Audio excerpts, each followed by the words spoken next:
Hi, welcome to Solder Bridge Lab channel.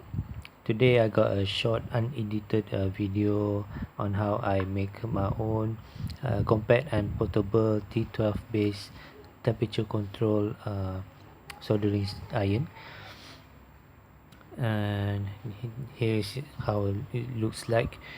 As you can notice here, I do not use any connector over here, and I just use PG7 cable strain relief, where it also lock the cable onto the casing and provide a good strain relief.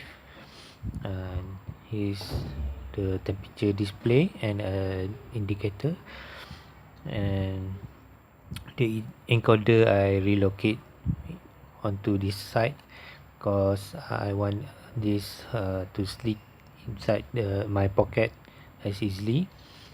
And I use a DC jack 5.5mm standard size, where I can power this from a laptop power brick, or if I want to go portable I can use something like a 18 volt battery. And let's jump in and see how it looks inside. So this casing is very neat because I just put a small notch on the right and left, and so the controller board can just slit like that, and just make a cutout. And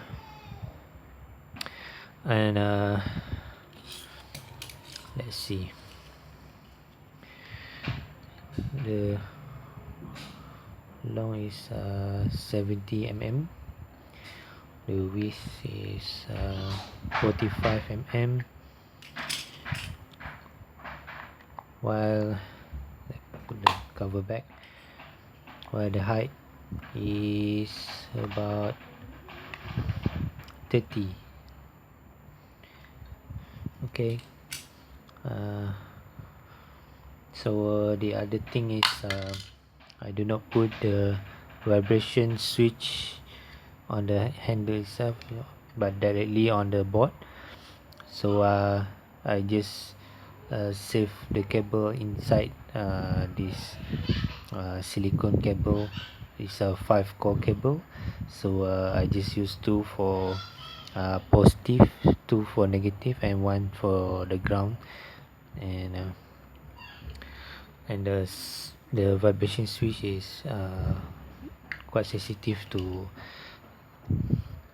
already sensitive for my taste and for my use cases.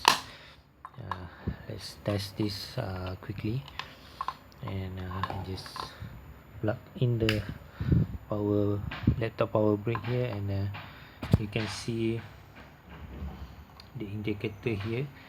When I just light tap it already detect a vibration. So that's good enough for me lah. Okay, I think that's all I want to show to you. Please comment below if you also want to build something familiar with this, and please consider subscribing to my channel to support me. And thanks for watching. See you in the next video.